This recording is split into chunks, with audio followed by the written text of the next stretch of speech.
Yo, what is really good, my dudes? Today is April 3rd, 2018, and we got another RuneScape update for y'all. So today we got a simple ninja week with a bunch of new ninja fixes. So without any further ado, let's jump right into the video. Let's go.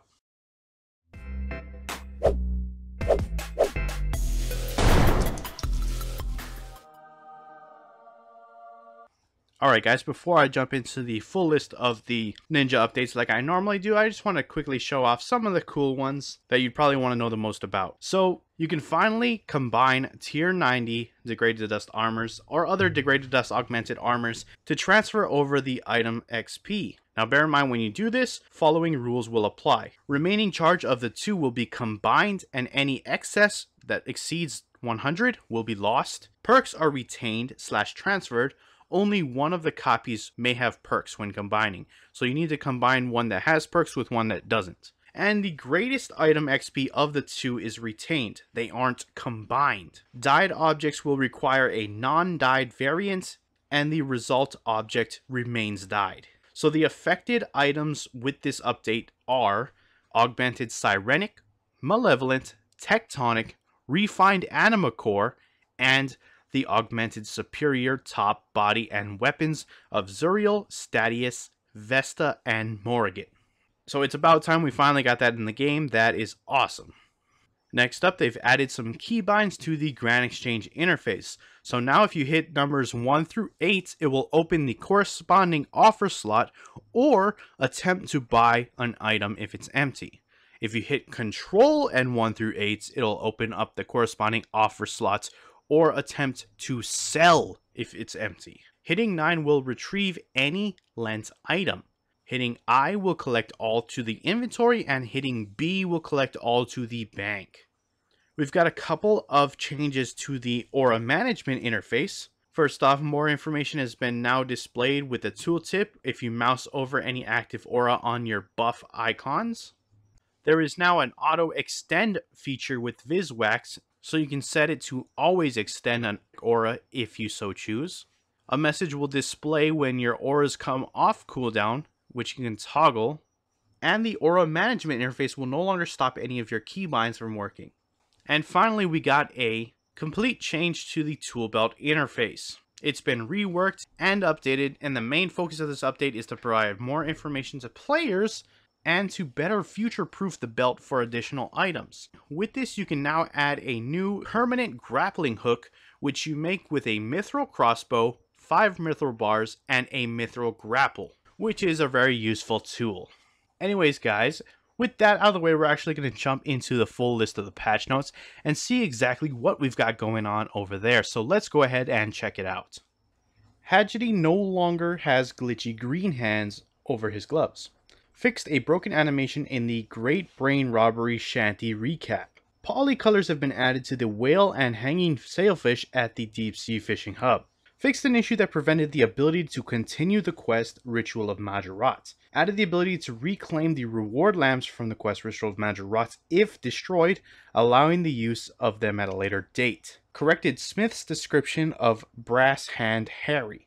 Corrected stat and animation visibility on Captain Donnie's crew zombies.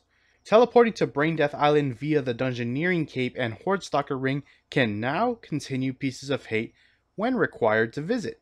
Imp Hide Hood has been corrected to Imp Hide Hood without the hyphen on a Master Clue trail. A broadcast has been added when a player receives the Vinny Pet from the Wisps of the Grove's D&D. The wisps caught during the Wisps of the Grove D&D now have a left-click option to catch them. Achievement, Fill Them All will no longer reset every time you remove items from hidey holes. Agility Arena tickets looted from Pirate Imblings are now placed in the currency pouch. Change Dagon High to Dagon High without the hyphen for Master Tier clues. Corrected a grammar error in an easy clue scroll located in the Sithreed Abbey. Corrupted ore will now open the Meg X interface when you click on a furnace. Fixed a typo in the hidey hole location log where floor was referred to as flute, where the observatory was concerned under the medium section. Fixed typo in hidey hole location window for the hidey hole at Edgeville Monastery. Removed a duplicate the from the heart scan clue text. Wanging success messages have been filtered. You may now use a soul talisman, soul tiara, Omni Talisman Staff, Soul Talisman Staff, or the Wicked Hood if you've unlocked the Soul Altar on it, to open the fountain to access the Soul Altar beneath Manafalls. Stalker creatures have had a few changes. The damage against magic creatures when using a Hex Hunter bow has been increased from 10% to 12.5%, and the base accuracy of the Hex Hunter bow has been increased by 10%. Elite Soul Gazers will now roll 3 times on the regular loot table. When attacking a monster which deals magic damage with your Hex Hunter bow, it will now display an icon on the monster bar, which lets you know that your damage bonus is working against them. A missing description on the Augmented Tectonic Robe Top Blood Dyed has reappeared in the More Info panel of the Invention interface. Corrected the spelling error in Brimhaven/Shiloh Village cart transport system. Drinking from a heated tea flask stored in the bank now works as expected. Fixed an issue where setting up action bars on the ability bar caused the game to still think you were on Tutorial Island. Port Armor now displays correct degrade tooltip. Stopped wilderness contracts dropping to the floor in PvP combat. A thank you webpage pop-up no longer appears on character customization when you create a new character. The special attack refund will no longer be affected by adrenaline boosts. You can no longer re-augment an already augmented item. Setting fires to the tutorial island is now prevented by adjacent blocking. Some blocking tiles have been removed from the survival skills area on Tutorial Island. The Bombi Boss Pet Familiar override can now be recolored. This is done by right-clicking the pets in the pet's interface and selecting the recolor option. The visualize option will now allow you to change your skybox/filter anywhere you like, except for Araxi's Cave. The ice-dyed variants of Staphysliske, Sarengadbo, and Zaros Godsword will now correctly show their untradeable wealth value in the Wealth Evaluator interface. The Master Camouflage outfit will now display in text by the name how many strikes your elf clans have given you when using it to teleport. The Mining Tutor in the Tutorial Island now checks your worn equipment for the Bronze Dagger. Use Smith for him, in case you equipped it before the worn equipment interface becomes available. A new lunar spell, Spin Flax, has been added with 81 magic requirement after the completion of the Dream Mentor quest. The Barrow's bobblehead pets now act as familiar overrides. A God Wars Dungeon 2 achievement path has been added. Cosmetic overrides of task items have been added to the wardrobe. Keepsake items have also been removed and a key refunded. King Black Dragon and Giant Mole now have boss health bars during their encounters. Giant Mole health bar will display after its tutorial is completed.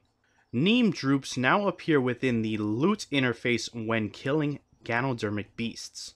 Players will no longer be able to surge or escape through Duel Arena.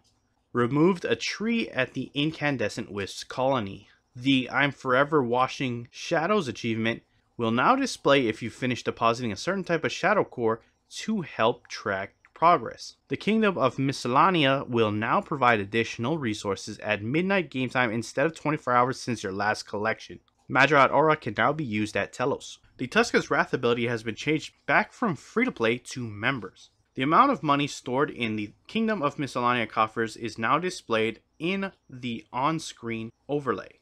The bank scroll bar will no longer be forced to the top when dragging an item into your inventory.